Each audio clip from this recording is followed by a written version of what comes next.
પણ આ વખતે ચૂંટણીમાં કોઈ મુદ્દો જ નથી. કોંગ્રેસના આગેવાનોએ જાહેર કરી દીધું, આખી ટીમ દિલ્હીથી આવેલી ને અહીંના લોકલ બધા આંકડિયા ભીડી ગયા છે કે કાંઈ થયું જ નથી એમ. નાળું કશું જ નહીં એમ, રોડ નહીં, એક નાળું નથી થયું એમ જ કે છે એમ. વિકાસ નામની કોઈ વાત જ નથી એમ. હાવ ના મક્કર ગયા છે એમ. કોઈ કામ જ ગુજરાતમાં નથી થયું. અને પાછું એક જણાએ નહીં કહેવાનું એવા હમ ખાધા છે બધા. એટલે કામની વાત આપણે કેવી રીતે કરવી એમ. આપણને એવું હવે એવું મંડું તાવા ગાળું નહીં થયું હોય, આટલું બધું એક હામટું ઉપાડ્યું છે. હવે એનું તો સમજ્યા, પણ ગાળી ગલોચનો ખૂબ મોટા પાયા ઉપર પ્રયોગ થઈ રહ્યો છે. નરેન્દ્રભાઈ જેવો વડાપ્રધાન આપણી પાસે હોય, આ ચૂંટણી ન હોય સાહેબ તો હું નરેન્દ્રભાઈના વખાણ 2 કલાક એકલો ઉભો કરું ને એકની એક વાત બીજી વખત ન આવે એવો વડાપ્રધાન આપણી પાસે. આજે હિન્દુસ્તાનનો ડંકો દુનિયામાં વગાડવાનું કામ નરેન્દ્રભાઈ કરે છે. વટ પડે આપણો ભારતનો. સાહેબ અમેરિકાની અંદર નરેન્દ્રભાઈ મોદી એ મેડી સ્ક્વેર કરીને એનો સ્ક્વેર છે ત્યાં ન્યુયોર્કનો, એમાં એમની સભા થઈ હતી. એ મેડી સ્ક્વેર ને હવે કોઈ અમેરિકામાં મેડી સ્ક્વેર નથી કહેતા, એને હવે બધા મોદી સ્ક્વેર કહે છે અમેરિકામાં. આ જ અમેરિકા જો, જે નરેન્દ્રભાઈ મુખ્યમંત્રી હતા ને ત્યારે એને વિઝા નહોતું આપતું, ફરવા જવાના વિઝા નહોતું આપતું. એ આખું અમેરિકા એના રાષ્ટ્રપતિ સહિત એરપોર્ટે નરેન્દ્રભાઈ ઉતરે તો વ્હાઈટ હાઉસ સુધી લાલ જાજમ પાથરીને પધારો મોદી સાહેબ, પધારો મોદી સાહેબ એમ કરે. સાહેબ આઝાદીની પહેલા, આઝાદીના ઇતિહાસની આપણે ચોપડીઓ જોતા હોય, કોઈ પ્રદર્શન જોતા હોય, કોઈ ફોટા જોતા હોય, ત્યારે મહાત્મા ગાંધી એ સાબરમતી આશ્રમમાં બેઠા હોય, સરદાર સાહેબ એની બાજુમાં બેઠા હોય, એ દિવસોનો ઇતિહાસ જોવા મળે. ત્યારે વાઇસરોય ને એવા બધા વિદેશથી આવ્યા હોય, એ લોકો ગાંધીજીને અને સરદાર સાહેબને મળવા અમદાવાદ આવતા. પછી ભારત આઝાદ થયું, ત્યાર પછી કોઈ અમદાવાદ આંટો મારવા આવ્યું નહોતું, અને વરસ થઈ ગયા 70. આ નરેન્દ્ર મોદી મુખ્યમંત્રી બન્યા તો જાપાનના વડાપ્રધાન, ચીનના રાષ્ટ્રપ્રમુખ એ સાબરમતી રિવરફ્રન્ટ ઉપર આંટા મારતા હોય ને એવા દ્રશ્યો આપણને ગુજરાતીઓને જોવા મળે. આવો વડાપ્રધાન, એની વિશે તમે ગમે એ બોલો. અને ચૂંટણી છે ભાઈ, ચૂંટણીમાં તમે તમારી પાર્ટીની વાત મૂકો, તમારા નેતાઓની વાત મૂકો, એના વિઝનની વાત મૂકો, આગામી દિવસોમાં શું કરવાના છો એની વાત મૂકો, અને લોકોને કન્વિન્સ કરો અને મત લઈ જાઓ, વાંધો નથી. પણ ગાળ્યુંની સ્પર્ધા કરીને મત લઈ જવા છે. આટલી મારી બહેનો રાજકોટની સભામાં ઉપસ્થિત છે, એનો અર્થ એ થાય કે રાજકોટના નાગરિકો આજે પણ સંસ્કાર પ્રેમી છે. એટલે આપણે એ રસ્તે જવાની જરૂર નથી. અને તમે એમ માનો છો કે તમને જ આવડે છે? આના કઈ કોચિંગ ક્લાસ ન હોય કે ભાઈ 12મા ધોરણ પછી જે ખાસ દાખલ થાય એને ટોપરા જેવી શીખડાવવામાં આવશે. 10 દિવસમાં પરફેક્ટ તાલીમનો કોર્સ આપવામાં આવશે, એવું ક્યાં હાલે? માઉન્ટ કાર્મેલની ઓલી કોઈ ભણતા હોય અને અઠવાડિયું વેકેશનમાં ઘરે આવે એટલે રેડી થઈને વિયા જાય છે. એને કઈ શીખડાવવું પડે? પણ જાહેર સભાઓમાં, જાહેર જીવનમાં, સોશિયલ મીડિયામાં ચૂંટણી તો કાલે પૂરી થઈ જશે, પણ કુટુંબ સાથે બેસીને વાંચી શકીએ એવા મેસેજ તો કમસે કમ મોકલવાનું ધોરણ રાખો. મત તો લોકો પ્રેમથી આપશે. આવી પ્રકારનો પ્રચાર કરવાથી લોકો મત ન આપે. તમે લોકોની વચ્ચે વાત મૂકો ને. વાત કઈ છે જ નહીં. મૂકે હું નથી, કુળની વાત થાય એમ નથી, કામની વાત થાય એમ નથી, એમણે અગાઉ કઈ કર્યું હોય એની વાત થાય એમ. એટલે વાત એની મૂકે એટલે ના મુકર ગયા કે આપણે વિકાસ વાળી વાત કાઢવી જ નહીં. 80 પછીની આ પહેલી ચૂંટણી છે કે જેમાં કામ અંગેની કોઈ ચર્ચા ગુજરાત કોંગ્રેસના નેતા કે હિન્દુસ્તાન કોંગ્રેસના નેતા કરતા જ નથી. નહીતર ચૂંટણીઓમાં આમ સામાન્ય રીતે શું હોય, આ પક્ષ વાળા કરે એની કરતા 2 વાત ભેળવીને વધારે કરે. આ તો આમ તો લગ્ન જેવું જ હોય ને એમ. આ બાજુ વાળા ફટાણા બોલે તો એની કરતા 2 ભેળવીને આની કોઈ વાળા બોલે. એવું જ ચૂંટણીઓમાં એવું જ હોય. આપણે એમ કહીએ કે અમે સિમેન્ટ રોડ કરી દેવાના છે, એ લોકો એમ કે અમે તો આરસીસી ના રોડ કરી દેવાના છે. આપણે એમ કહીએ કે સિંગલ પટ્ટી રોડ આ વિસ્તારમાં કરવાના, તો કે અમે ડબલ પટ્ટી રોડ કરી દેવાના છે. આવું ચૂંટણીઓમાં આમ સામાન્ય રીતે હાલતું હોય. એને બદલે આ વખતે એ લોકો એમાં એ વાત જ નથી કરતા. એક ભાઈ હમણાં કોંગ્રેસના આપણા ગુજરાતના કોઈક નેતાએ ગોવિંદભાઈ વચન આપ્યું, એ કે અમે 1 અઠવાડિયું પેલું કરી દઈશું, 1 મહિનામાં વીજળીનું બિલ આપશું. 1 મહિનામાં વીજળીના બિલ 1 મહિનામાં આપશું. 2 મહિનાથી બિલ આપે છે આપણી સરકાર, એને બદલે એ લોકો એવું કે છે કે 1 મહિનામાં બિલ આપશે. 1 મહિનામાં બિલ. હવે તમે બિલ આપવામાં 1 મહિનાની વાર્તા કરો. ભારત માતા કી જય. અને હમણાં ન્યાન્યા બઢો,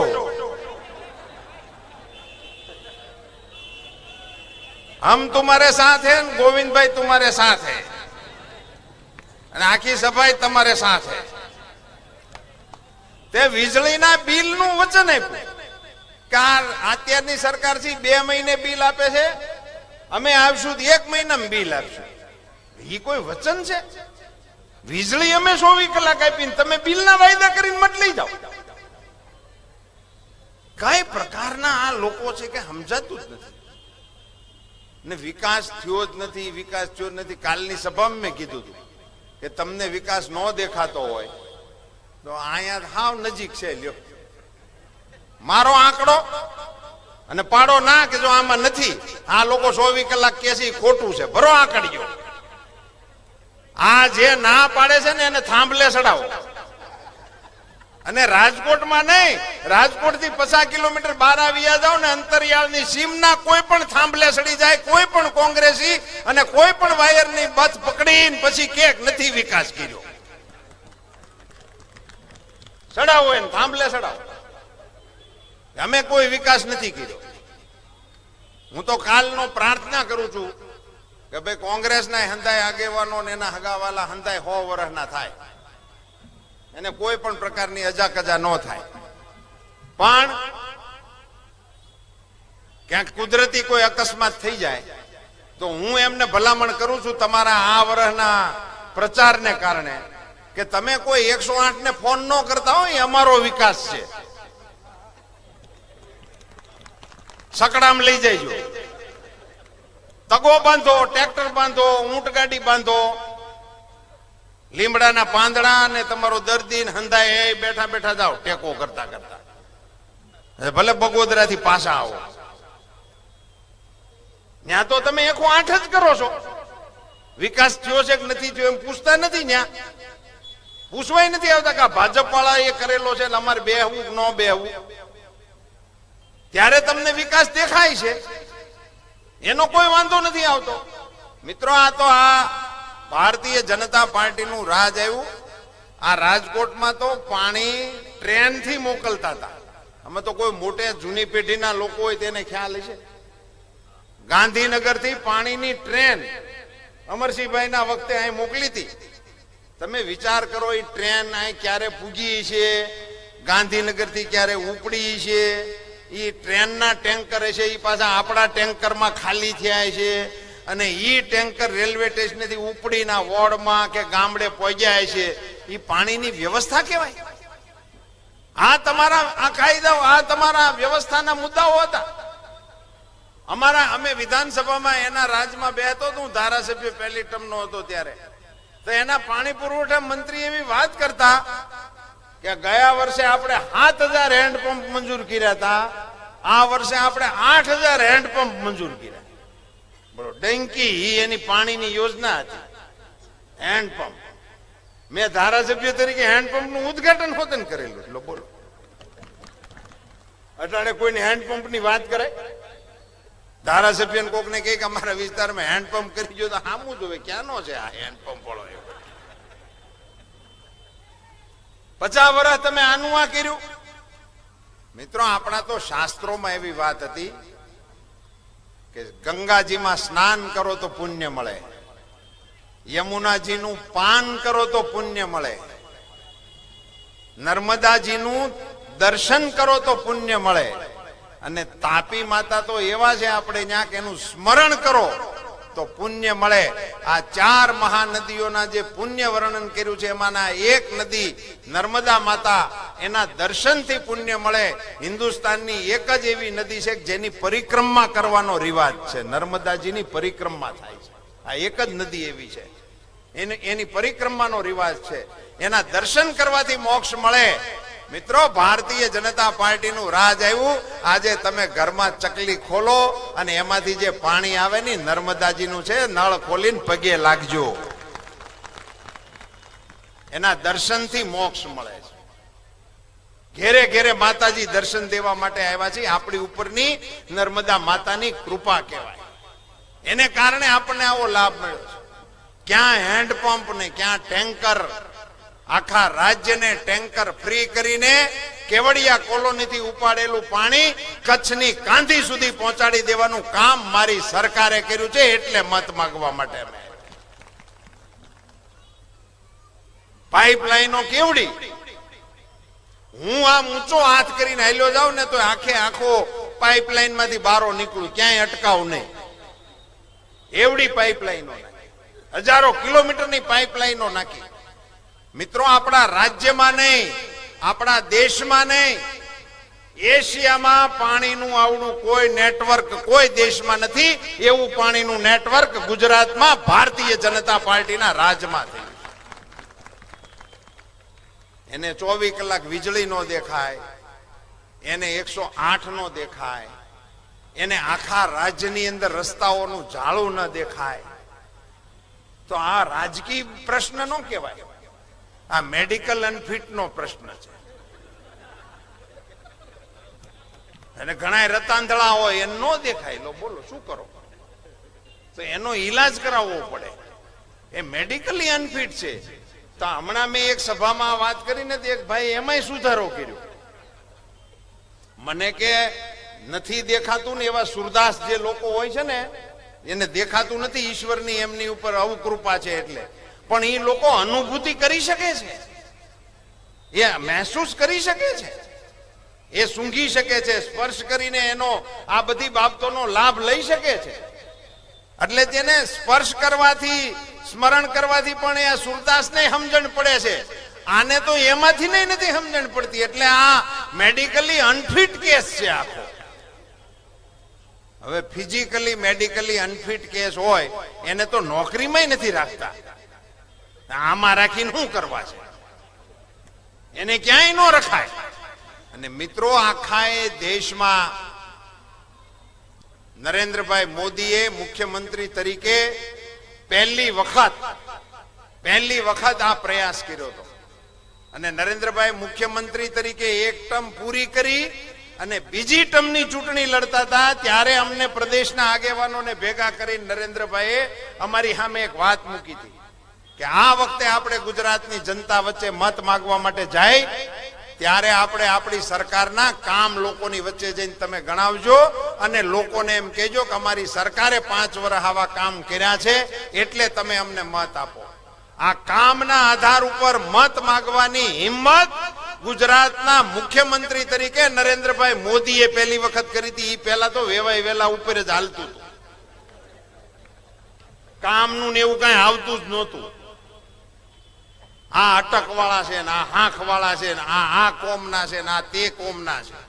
પહેલી વખત એમણે કહ્યું હતું કે આપણે સરકાર ચલાવીએ છીએ તો આપણા કામનો હિસાબ લોકોને આપો અને કામના આધારે મત માંગો. આ પછી દેશમાં વિકાસ એ જાહેર જીવનની અંદર ચર્ચાનો મુદ્દો બન્યો.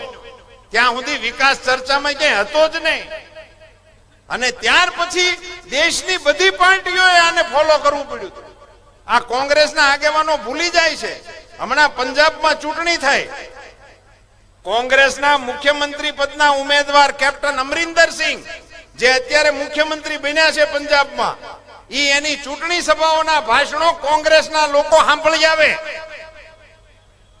પંજાબની અંદર કેપ્ટન અમરિંદર સિંહે એવા ભાષણ કર્યા હતા કે જો તમે અમને મત આપશો તો હું પંજાબનો વિકાસ મોદીની પેટર્ન પ્રમાણે કરીશ. આવું કેપ્ટન અમરિંદર સિંહ પંજાબની ચૂંટણીઓમાં બોલતો હતો.